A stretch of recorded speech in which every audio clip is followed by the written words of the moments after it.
Hey, what's going on, guys? Tom here, back for another vinyl finds video. This is going to be a jazz video. Cheers. I'm drinking my coffee as usual. Yeah, like I said, vinyl finds.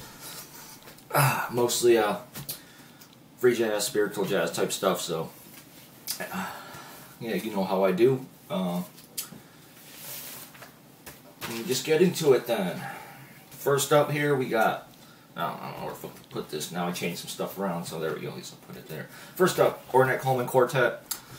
Just named Ornette, or Ornette, because it's got a exclamation point at the end, so sorry, stupid joke. Yeah, pretty cool, pretty damn good album. This is the mono version from 1962, I believe. So let me take it out of the sleeve, because I know there's going to be... Yeah, I love that label. The plum and red mono label, Atlantic. Came out in 1962, originally came out in 1961, I guess, a year before. Just the mono version came out a year later. But I guess this was recorded like a month after Free Jazz was recorded, so definitely the same style. I know people have different opinions on this. Most people say it's really good, and I definitely agree. I love this album. I think it's really, really good. Really nice free jazz. Really avant-garde stuff. So basically, the players, you got Ornette Coleman, Don Cherry, Scott LaFaro, and Ed Blackwell. Yeah, really dope album. I'm sure most people know this album. If you don't, definitely check it out. Go listen to it. I would recommend it if you're into free jazz. Or I would say it's a good one if you are really not into free jazz, but you want to get into it. I would say this is a decent place to, you know, a decent album to check out if you're in that spot. So yeah, really nice though. Definitely trying to get the other Ornette Coleman Quartet album, This Is Our Music, and pretty close to getting it too. I got one copy, or I was going to get one copy, but it wasn't in great shape, had water damage and shit. So that's a whole long story though, I won't go into that right now. Next up, a couple black jazz releases here. First up we got Doug Karr, Spirit of the New Land, with Gene Karr, obviously his wife, vocals. Yeah, I'm a fan of Doug Karr. He's pretty good. He's not my favorite on the black jazz label, but he's pretty good.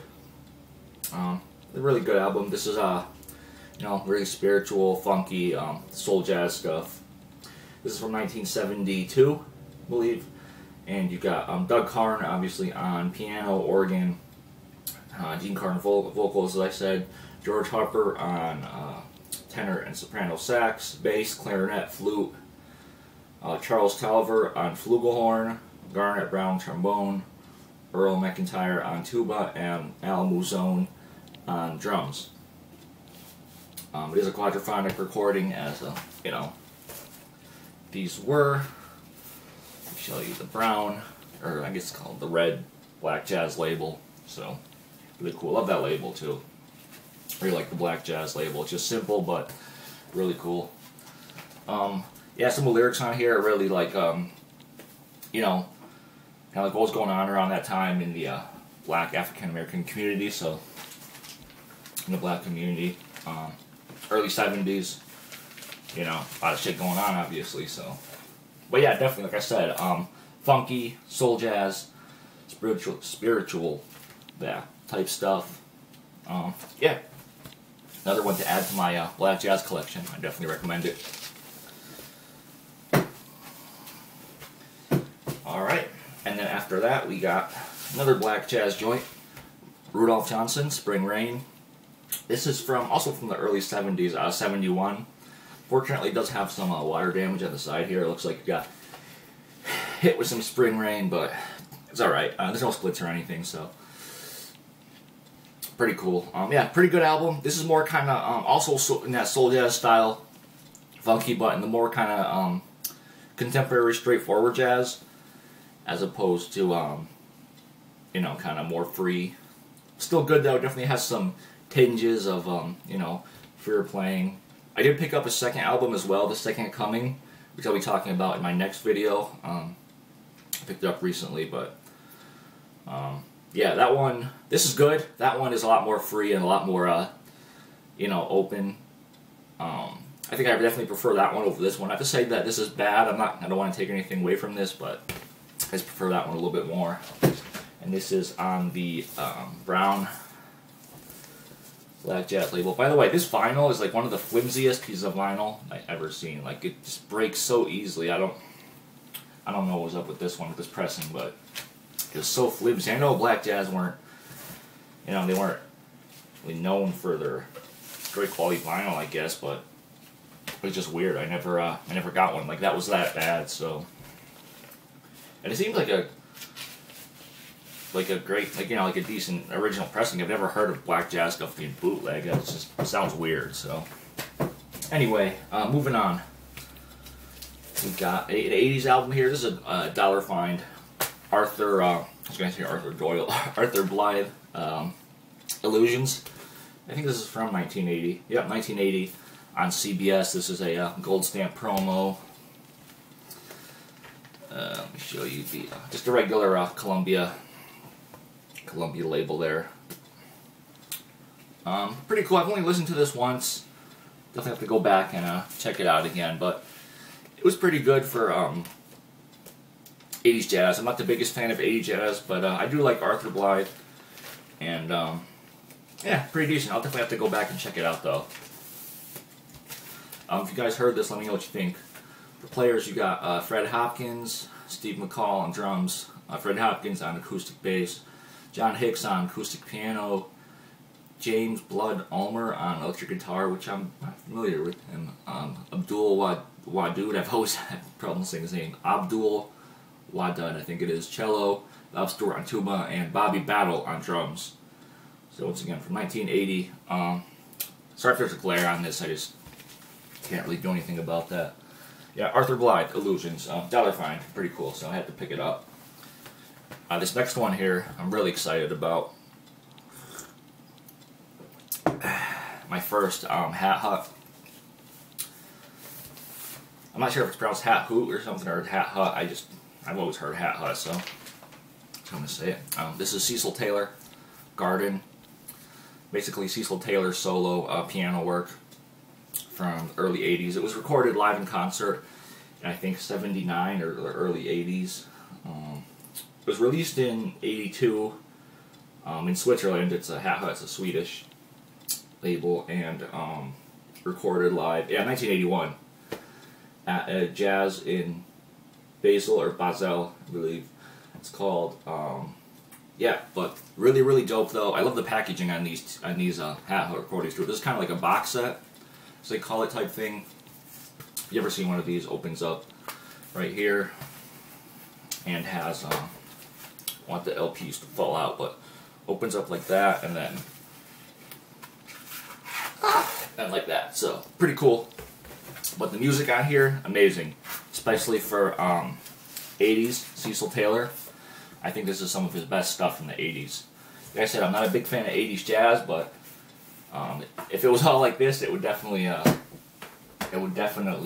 change my mind. Pretty simple labels, label there. All are pretty simple, but really cool looking labels.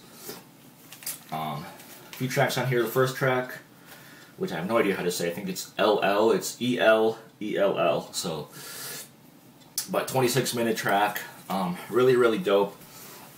Starts out with a vocal kind of piece, some poetry, and some kind of free improvisational kind of vocal stuff. But yeah, like I said, really dope. It kind of starts off kind of, you know, slower, and it builds steam, and it, yeah, just amazing recording. Never heard this. Go check out some samples online. I'll leave links. Yeah, if I remember, which I usually do. So, but yeah, really, really great. I definitely recommend this. Really cool packaging. Pretty decent shape too. And I got this for a really good price considering what it goes for. I had no idea they go for so much when I got it. I think they usually go up between like 40 and 60 bucks. So, Yeah, really cool find. Really happy with that one. Definitely on the lookout for more stuff from this label. I know I've seen a few people post some things which look really, really interesting. Damn, again, a sleeve. Problem with these kind of thicker box sets is they don't always want to get in the sleeve so easily. Alright, there we go. Cecil Taylor, said Garden. It was also released on CD, I guess, but either way, if you find it, I recommend checking it out. Alright, last couple here are all BYG actuals. The first one here is Archie Shepp, Yasmina, a Black Woman. This is actual number 4. Unfortunately, it does have a little bit of a spine wear. Spine, you know, a little bit messed up, but that's why I got it for such a good price. Got it for a lot less than probably would have cost. Gatefold. But this is just an amazing Archie Shepp piece right here. If you've never heard this, I would definitely recommend going to check this out. I'll show the UIG label. That's what it looks like. I won't show the other ones because they all look the same, so on the black label.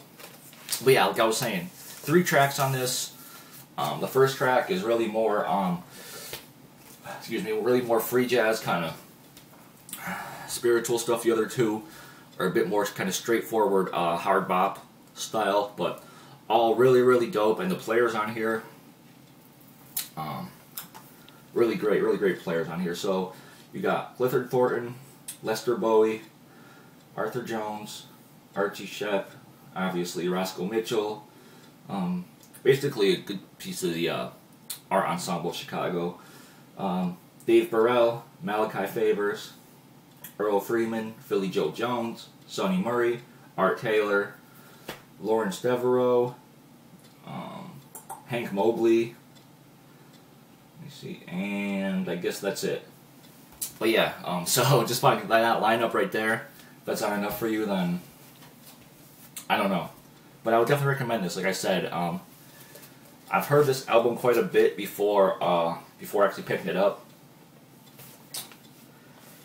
And yeah, like I said, I got it for a bit cheaper because of the damage, but I definitely recommend it. Archie Shepp, Yasmina, a Black Woman. You know, I'm not great describing music. You just have to go hear it. I wish I could, you know, really tell you about it, but all I can say is it's really, really good, worth checking out. And the last 2 here are both from Don Cherry. It's MU, or MU, first and second parts. I will show the gatefolds though, so we'll take them out. Yeah, both of these, once again, really good spiritual free jazz stuff. Basically, both of these are just Don Cherry and Ed Blackwell on drums. Yeah, Don Cherry plays the pocket trumpet, piano, a couple different flutes, and Ed Blackwell just on drums. So there's the back. Actual number 1 right there, and the same label as before, so I'm not going to bother showing that. But both of these really, really good as well. Kind of more, I guess Don Cherry's more experimenting with kind of like, he was getting influenced by different, you know, world music.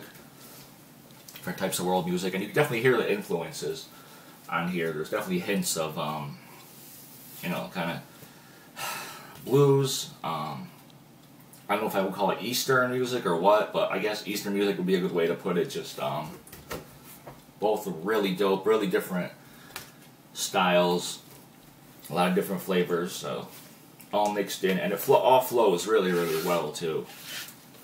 And the second part was Actual 31. So, pick all three of those actuals up together in one lot. So, yeah, I'll probably cut it off there because I do have some more things to show, but like I said, I'll show it for my next video. Save them for my next video. So yeah, pretty cool finds recently. I'm really, really happy with what I've been getting. Yeah, that's it, guys. Thank you very much for watching. Leave me some comments if you want. You know, I always like to hear what you guys think. And, yeah, just let me know if you guys are familiar with any of those albums. I'm sure you are, but especially the Arthur Blythe, if you're familiar with that, because I really you dive into it again. Alright guys, that's it. Peace.